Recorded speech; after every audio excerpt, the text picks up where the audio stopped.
don't end up a nobody like your mom. The words hung in the air, sharper than the crystal flutes on the table. My brother Ryan swirled his bottomless mimosa, pointing a manicured finger at my 10-year-old daughter, Olivia. Seriously? Life. Your mom rents. She consults. She is 32 and owns nothing. That is not a legacy. That is a failure. The other club members glanced over, amused. I did not blink. I did not defend myself. I just wiped a smudge of syrup from Olivia's cheek and checked my watch. It was 11:42 morgens by noon. His entire world would be mine. Drop a comment and let me know where you're listening from and what time it is for you right now. I'd love to know who's part of our community. I did not throw the glass. I did not flip the table. I simply folded the white linen napkin, placed it next to my untouched plate, and stood up. The movement was so precise, so devoid of the drama Ryan craved, that for a second, he looked disappointed. Running away already? Zof? He called out.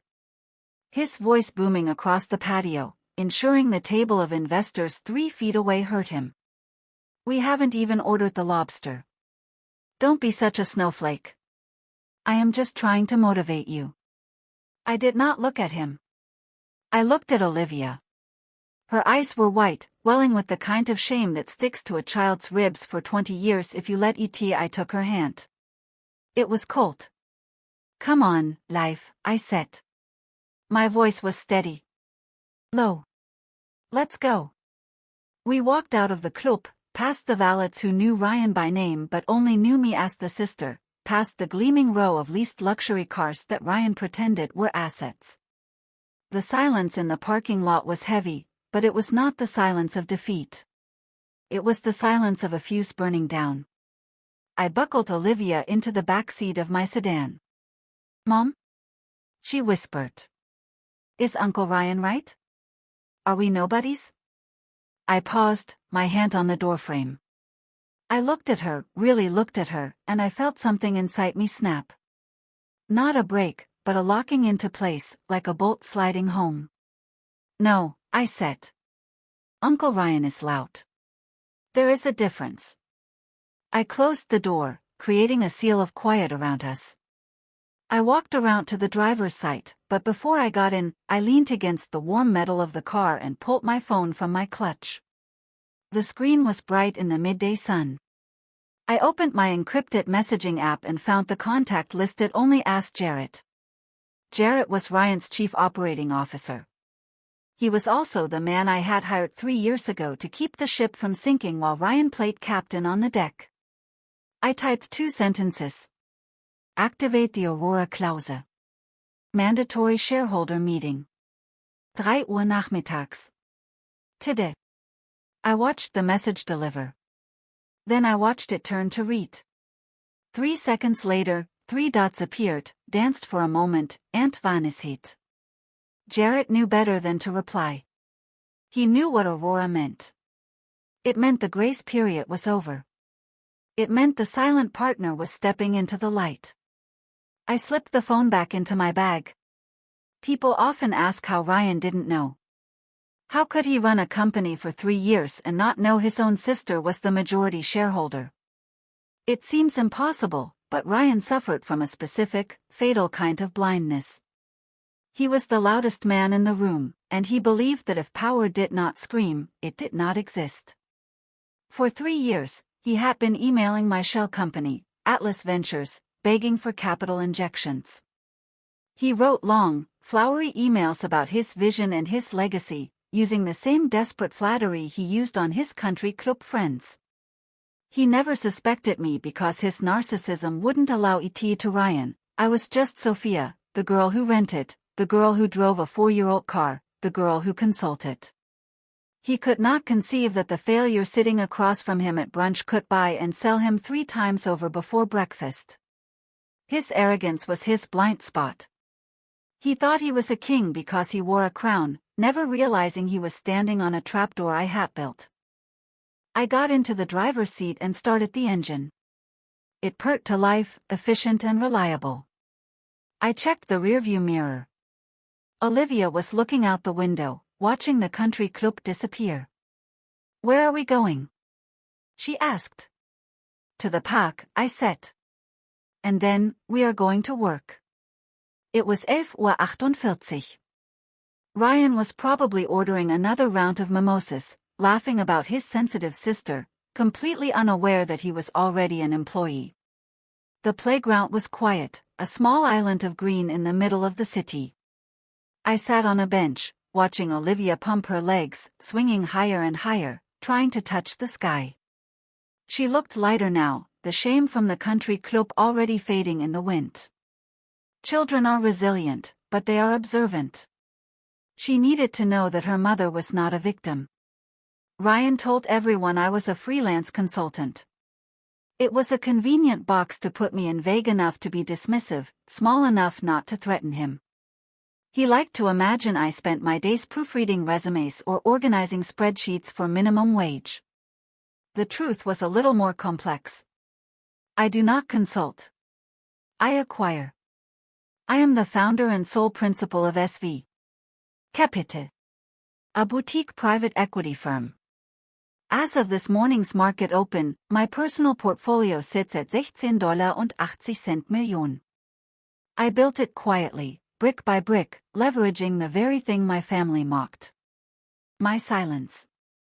While Ryan was busy buying tables at charity galas to look important, I was analyzing market trends.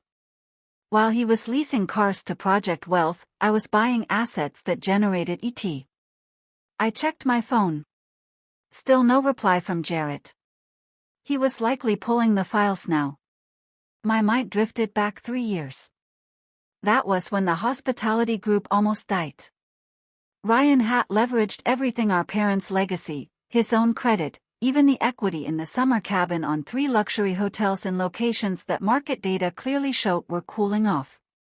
He called me late one night, drunk and weeping. He wasn't crying because he missed our parents. He was crying because the banks were calling. He was going to lose the title of CEO, and to a man like Ryan, that was a death sentence. I could have written him a check. I could have bailed him out as a sister. But I knew Ryan. If I gave him money, he would resent me. He would take it, burn through it, and hate me for witnessing his weakness. So, I became a ghost. I created a shell corporation called Atlas Ventures. Through Atlas, I approached his creditors. I bought his bad debt. I injected $7.20 million of capital into the company in exchange for 60% equity. Ryan thought Atlas Ventures was a faceless conglomerate from New York. He spent 3 years trying to impress the board. He sent polished reports. He used big words. He never once realized that the board he was terrified of was the little sister he mocked at Christmas dinner. I did it as a test. I wanted to see if, given a lifeline, he would mature. I wanted to see if he could become the leader he pretended to be. I gave him a 3-year runway to prove his character. I looked up at Olivia. She was laughing now, jumping from the swing into the wood chips, landing on her feet. Ryan had failed the test. He hadn't used the runway to take off. He had used it to parade around. He hadn't learned humility. He had weaponized his relief. He treated my silence as permission to be cruel. He mistook my mercy for weakness. My phone buzzed. It wasn't Jarrett. It was a notification from my banking app. The automated transfer for the summer cabin property tax had just cleared. Another bill I paid. Another asset he thought was his. I stood up and brushed the dust from my blazer. The 3-year experiment was over. I had invested in potential, but the returns were negative. It was time to liquidate the liability. Olivia. I called out. Time to go. She ran over. Breathless. Are we going home? No, I said, opening the car door for her. We have a meeting. The drive was quiet until my phone buzzed again. This time, it wasn't a text. It was a voicemail. From Ryan. I almost ignored it. My instinct, honed over years of avoidance, was to delete it unhurt. But I needed to know. I needed to be sure that the bridge I was about to burn was already rotten. Olivia. Put your headphones on, I said. She obeyed, sliding her pink headphones over her ears and turning back to her tablet. I pressed play. Ryan's voice filled the car, distorted by cheap speakers but unmistakably toxic. Zof. You really outdid yourself today. Walking out like a toddler? Embarrassing me in front of the board members? You're lucky I'm generous. But let me be clear. If you pull a stunt like that again, you're done. No more family dinners. No more access to the cabin this summer. You want to act like a nobody? Fine. Go be one. But don't expect me to keep dragging you along. The cabin. The family cabin on the lake that our parents built. The cabin where I spent every July paying for the repairs. The insurance. The landscaping. While Ryan posted Instagram photos of his sanctuary. He was threatening to ban me from a property I legally owned 50% of and financially supported 100% of. I listened to the message again. It wasn't an apology. It wasn't even a negotiation. It was a declaration of ownership. He truly believed he owned me. He believed my presence in the family was a charity he provided, a subscription he could cancel if I didn't pay my dues in submission. I looked at Olivia in the rearview mirror. She was humming along to her music, innocent and oblivious. Ryan hadn't just insulted me. He had threatened to cut her off from her heritage, from the only place that still felt like her grandparents. Something cold settled in my chest. It wasn't anger anymore. Anger is hot. Anger burns out. This was clarity. It was absolute, freezing clarity. I didn't delete the voicemail. I tapped share and forwarded the audio file to Jarrett. I added a caption. Add to the personnel file. Then I reached into the back seat and pulled my blazer from the hanger. It was charcoal gray. Teiloret. Sharp. My armor. I pulled into the parking garage of the Ryan Hospitality Group headquarters, a gleaming glass tower that Ryan liked to call his legacy. I put the car in park and slipped the blazer on. I buttoned it. I checked my reflection. The sister was gone. The freelance consultant was gone. The chairman of the board had arrived. I parked in the visitor's spot, right next to the reserved space marked CEO. All right, Liv, I said, unbuckling my seatbelt. We're here. Why are we at Uncle Ryan's building? Olivia asked. Peering up at the glass monolith. It reflected the afternoon sun. A mirror designed to intimidate. It's a building, Olivia. I corrected her gently but firmly. Bricks and glass. Uncle Ryan works here. He doesn't own the sky. We got out. I stopped her on the sidewalk before we reached the revolving doors. I knelt down so we were eye level. I straightened her collar and smoothed a stray hair from her forehead.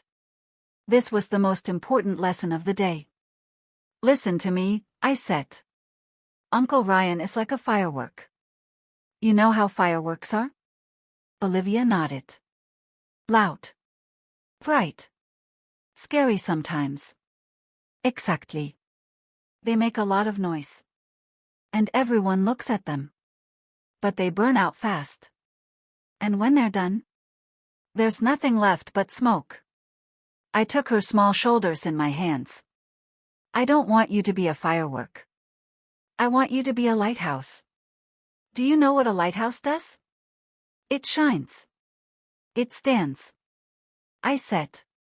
It stays in one place. It doesn't scream. It doesn't run around. It just stands there, solid and bright. And it guides the ships home. It's powerful because it's steady. True power isn't about making other people feel small. Life. It's about having the strength to build things that last. I saw the understanding dawn in her eyes. It was a small spark. But it was there.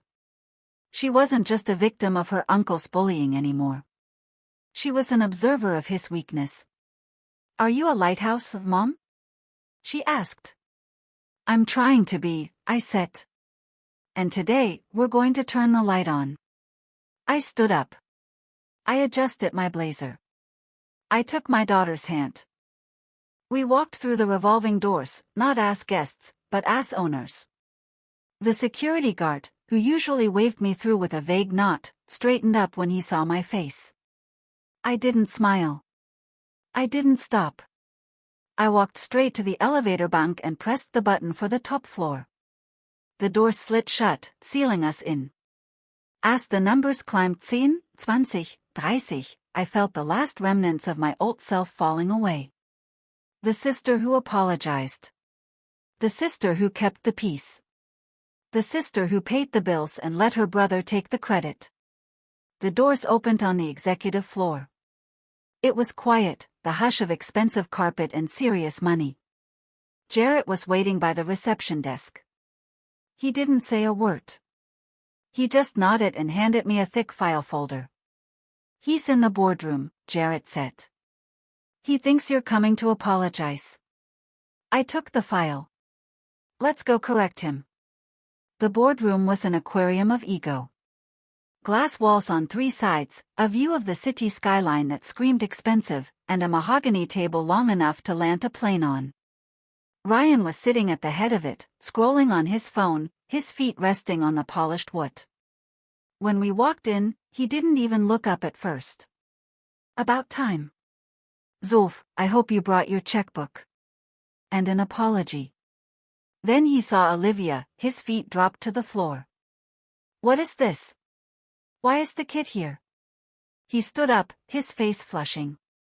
"This is a business meeting, Sophia. Get her out. Now." "No," I said. I walked to the other end of the table. I pulled out a chair for Olivia.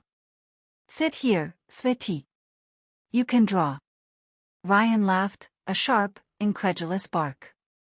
"Are you insane? Jarrett, get security. Get them out of here." Jarrett didn't move towards the phone. He moved towards the door.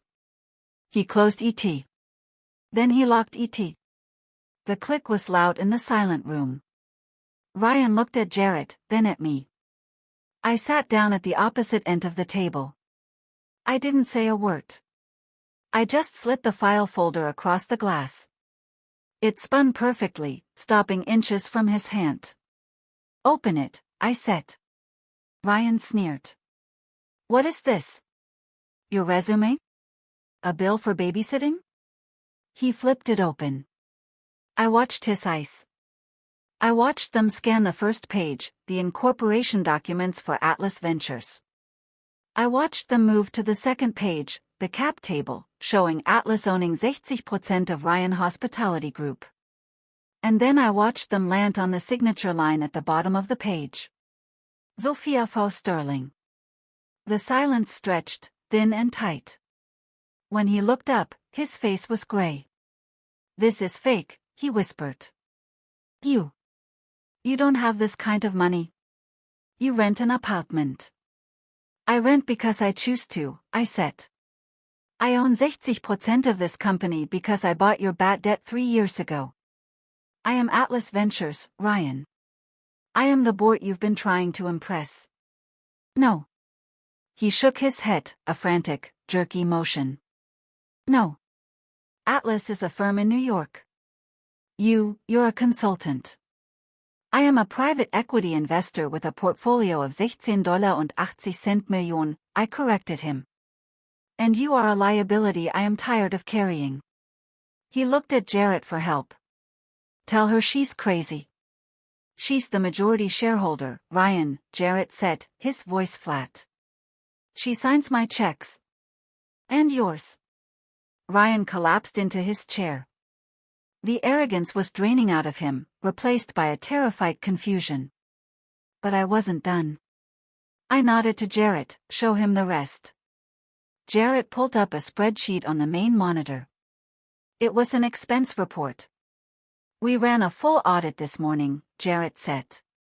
The Porsche lease, expensed as client transport. The country club membership, business development. The rent on your penthouse. Corporate housing. You've been expensing your entire life to the company, Ryan. Ryan stood up, slamming his hands on the table. I am the CEO. Those are legitimate expenses. I have to look the part. You don't own that Porsche, Ryan, I said, my voice cutting through his shouting. The company leases it. You don't own your apartment. The company rents it. You don't even own this suit. The company credit card paid for it. I leaned forward. You are a paper tiger. You look fierce on the outside, but you are made of dead on the inside.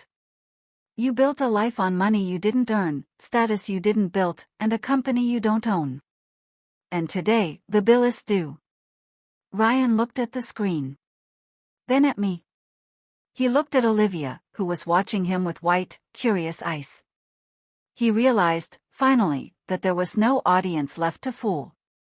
The glass walls of his office weren't displaying his power anymore. They were displaying his nakedness. Sophia, he croaked. We're family. Yes, I said. We are. The word yet hung in the air. Heavy and threatening. Ryan looked at me, his eyes darting from the expense report to my face, searching for the sister who used to loan him money for emergencies. You can't do this, he pleaded, his voice cracking. I'm your brother. Mom and Dad. They wouldn't want this. Mom and Dad left us a legacy of hard work, I said. You turned it into a Ponzi scheme of appearances.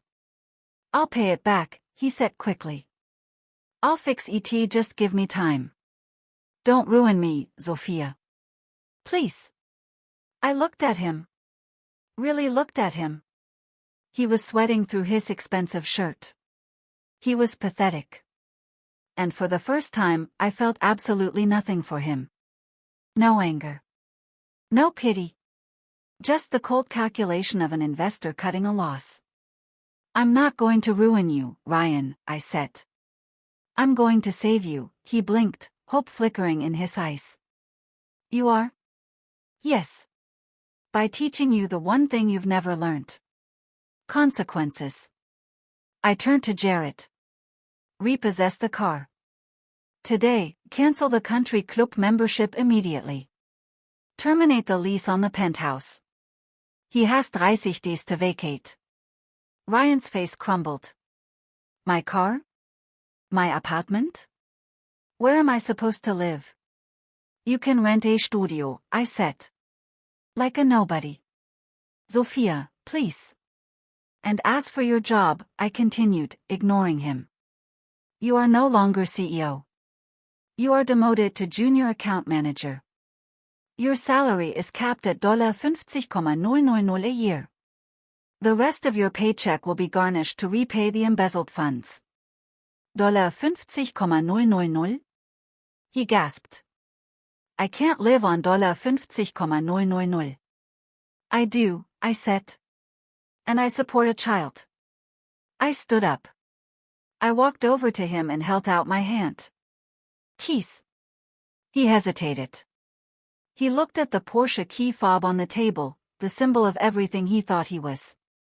Then he looked at Jarrett, who was already typing the termination orders. Slowly, with trembling hands, Ryan picked up the keys and dropped them into my palm. I closed my fingers around them. They were cold. You're not fired, Ryan, I said. You're going to work. You're going to report to Jarrett every morning at 8 a.m. You're going to learn how to read a profit and loss statement. You're going to learn what things actually cost. I turned to Olivia. She was watching us, her eyes wide and serious. See, Liv, I said, holding up the keys. A nobody can sign the paycheck. A nobody can take away the toys. Power isn't about being loud. It's about owning the keys. Ryan slumped in his chair. A man hollowed out. He had lost his car, his home, his title, and his dignity. But I hadn't destroyed him. I had stripped away the lies so he could finally, maybe, become a real person. "Let's go," I said to Olivia.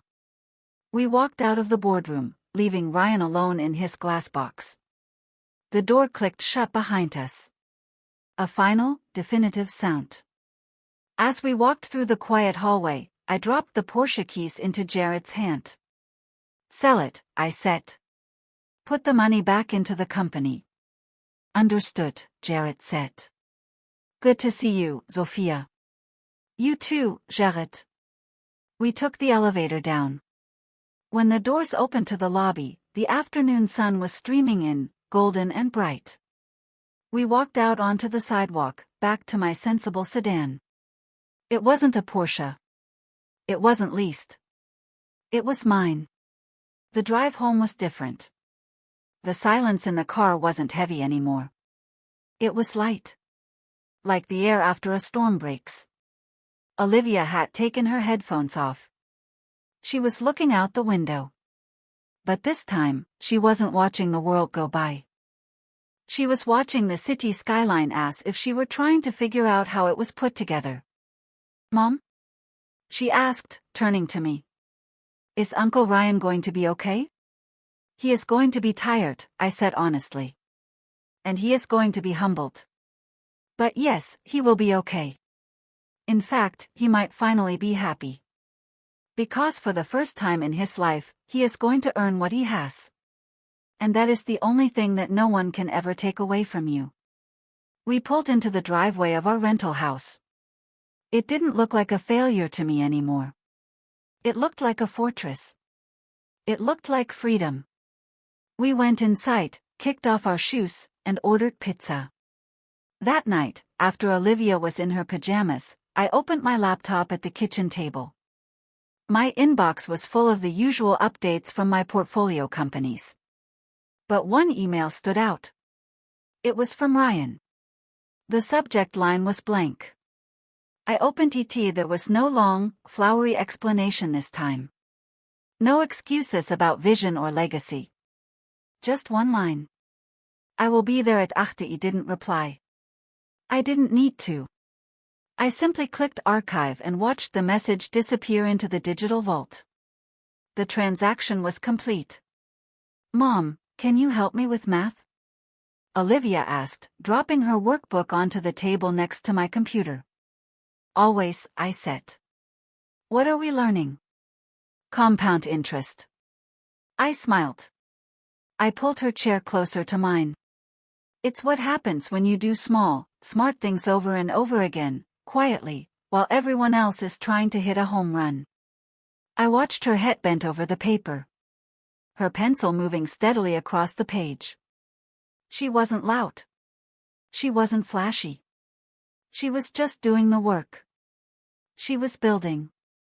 My brother had spent his life trying to be a firework, desperate to be seen. I had spent mine becoming the sky, vast, silent, and owning everything the fireworks tried to light up. I looked at my daughter, then at the city lights glowing through the window. We didn't need to scream to be hurt. We didn't need to lease a legacy to have one. We were building something real, right here at this kitchen table. Success isn't about being the loudest in the room.